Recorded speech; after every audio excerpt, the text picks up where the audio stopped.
নিরামিষের দিন যদি মুখে রুচি না থাকে তাহলে কিন্তু এই রকমভাবে নিরামিষ ধোকার ডালনা বানিয়ে অবশ্যই খেতে পারো। খুবই ভালো লাগবে, খুবই টেস্টি হয়। একবার ট্রাই করে দেখো বাড়িতে। তো আমি কিন্তু যেটা দোকানে পাওয়া যায় প্যাকেট ধোকার মিক্সটা, সেটাই কিন্তু আমি নিয়ে নিয়েছিলাম।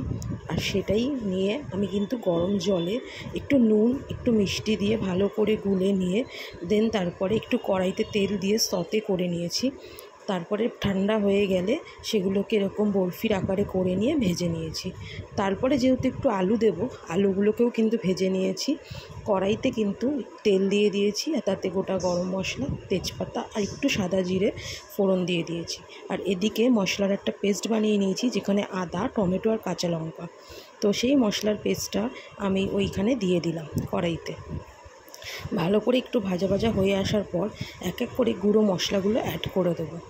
একটুখানি জিরের গুঁড়ো, একটুখানি হলুদ গুঁড়ো, আর তারপরে একটু অ্যাড করেছি কাশ্মীরি লঙ্কার গুঁড়ো। আর যদি ঝাল পছন্দ করো তাহলে নর্মাল লঙ্কার গুঁড়োটাও অ্যাড করতে পারো। এরপরে ভাজা আলুগুলোকেও অ্যাড করে নিয়েছি, যাতে ওর সাথেই ভালো করে আলুগুলো কষে নিতে পারি। তো কষে নেওয়ার পর এবার একটু জল দিয়ে ভালো করে ফুটিয়ে আলুগুলো সেদ্ধ হয়ে যাওয়ার পর নুন মিষ্টি দিয়ে দেওয়ার পর কিন্তু একদম লাস্ট মোমেন্টে আমি ধোকাগুলোকে অ্যাড করে দিয়েছি। তো আলটিমেট ধোকার লুকসটা কিন্তু এরকম এসেছিলো। তো খুব সুন্দর লাগছিলো খেতে। নিরামিষ তোমরা পোলাও বা ভাতের সাথেও খেতে পারো, বিকেলে পরোটার সাথেও খেতে পারো, খুব ভালো লাগে।